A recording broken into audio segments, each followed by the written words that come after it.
26 दिसंबर 2018 लखनऊ से सरेराह मोहित जायसवाल नाम के एक व्यापारी का अपहरण हुआ। कुछ गुंडे उसे गाड़ी में लाद कर देवरिया ले आए। सिर्फ देवरिया नहीं, देवरिया जेल के अंदर ले आए। इसी जेल में बाहुबली mafia, gangster, history sheeter Atiq Ahmed सजा काट रहा था। उसी के इशारे पर व्यापारी को अगवा करके लाया गया था यहाँ पर। एक टीवी चैनल को दिए गए इंटरव्यू में वो पीड़ित व्यापारी आप बीती सुनाते हुए कहता है, अतीक के गुंडे मुझे घर के पास से उठाकर 300 किलोमीटर दूर तक बुरी तरह पीटते हुए ले गए। उसके बाद अतीक अहमद ने मुझसे वहां मेरे प्रॉपर्टी के कागजात पर जबरन साइन करवा लिए। मामले ने जबरदस्त तूल पकड़ा और प्रशासन की ओर से अतीक की जेल बदली की तैयारी की जाने लगी। यूपी की जेलों में उस दौरान अतीक का दबदबा और खौफ इस कदर कायम था कि जब उसे बरेली जेल शिफ्ट करने की तैयारी की गई तो प्रशासन ने हाथ खड़े कर दिए। उसके बाद काफी विचार मंथन के बाद उसे प्रयागराज की नैनी जेल शिफ्ट किया गया।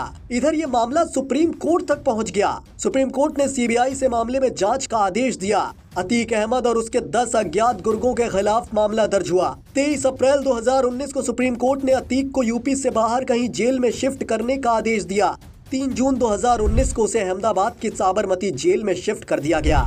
24 फरवरी 2023 बहुचर्चित राजूपाल हत्याकांड से जुड़े मुख्य गवाह उमेश पाल और उसके सुरक्षा कर्मी को मौत के घाट उतार दिया गया। उस दौरान जब वो कोर्ट से लौट रहे थे, इस वारदात का कर्ता धर्ता भी अतीक अहमद के वजूद से जुड़े ऐसी तमाम आपराधिक और राजनीतिक किस्से हैं। इस बाहुबली को जो उसके उदय के वक्त से जानते हैं वो ये भी दावा करते हैं कि जब अतीक की गुंडई चरम पर थी यूपी में तो उसे अपने सामने किसी का नजरें मिला पाना भी गवारा नहीं था। उसके शागिर्द उससे हमेशा गर्दन नीचे करके ही बात करते थे। 5 फीट 6 इंच का ये माफिया बदलते वक्त के साथ यूपी का डॉन के तौर पर मशहूर होने लगा। साल 1970 का वक्त, प्रयागराज तब इलाहाबाद था। शहर डेवलपमेंट की ओर था, सड़कें बन रही थी, फैक्ट्रियां डल रही थी। शहरीकरण के इस दौर में नए नए लड़कों को शॉर्टकट तरीके से अमीर बनने का चस्का लगा था। इसके लिए वो नई मुंह छुगे लड़के कुछ भी करने को तैयार थे। लूट, हत्या, अपहरण, कुछ भी।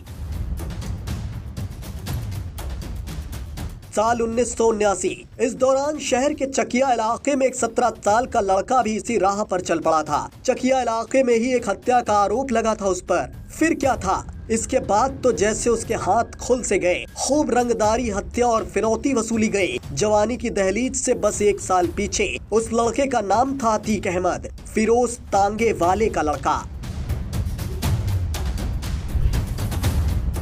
साल 1980 ये वो वक्त था जब समूचे प्रयागराज में चांद बाबा का खौफ था। आपराधिक दुनिया में एक बड़ा नाम था चांद बाबा। पुलिस पस्त थी उसके आगे। खाकी वर्दी वालों को मार मार कर अधमरा कर देना उसका शौक था शायद। हत्या, लूट, फिरौती के ढेरों मुकदमे। पुलिस ने चांद बाबा के खौफ को खत्म करने के लिए अतीक को शह दी और यहीं से उदय शुरू हो चुका था बाहुबली अतीक का। लेकिन पुलिस को क्या पता था, जिस चांद बाबा को खत्म करने के लिए अतीक को तैयार किया गया, आने वाले वक्त में वो पुलिस के लिए उससे भी बड़े खौफ का पर्याय बनने वाला था।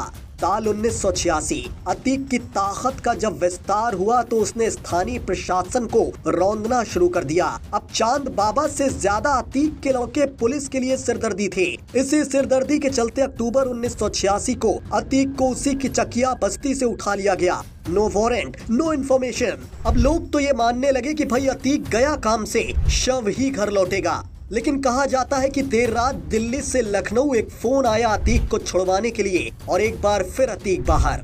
जेल से लौटते ही अतीक अब ये समझ चुका था कि पुलिस उसको जल्द निपटाने के येन केन प्रकारेण कोशिश में है। अब पुलिस के फेर से बचने के लिए सत्ता कंट्रोल में चाहिए थी और सत्ता कंट्रोल में रखने के लिए जनता की सहानुभूति। तो यहाँ भी अतीक ने खास प्लान बनाया।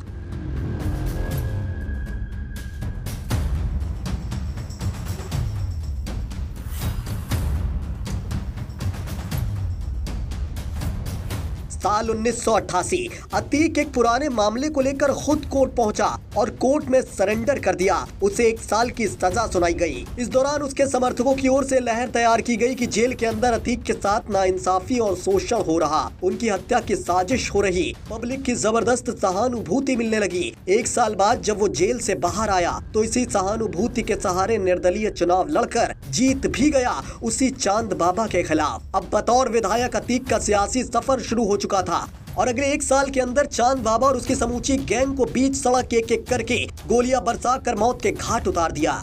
इसके बाद तो जैसे अतीक के मुंह खून लग चुका था। 1989 में चांद बाबा की हत्या, 2002 में नक्सन हत्याकांड, 2004 में बीजेपी लीडर अशरफ की हत्या, 2005 में राजू पाल की हत्या। कहा जाता है कि जब तक समाजवादी पार्टी की सरकार रही, अतीक मलाई खाता रहा, खून की होली खेलता रहा।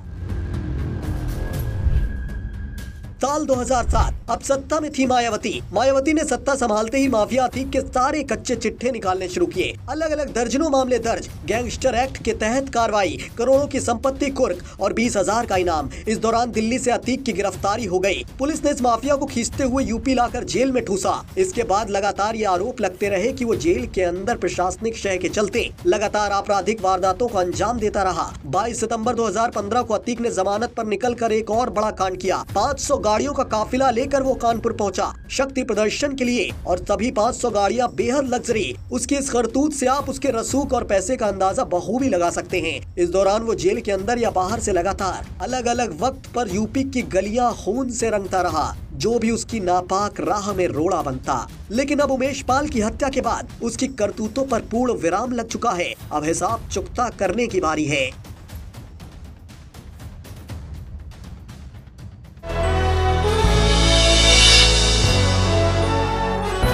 आप देख रहे हैं भारत न्यूज, हर खबर आप तक।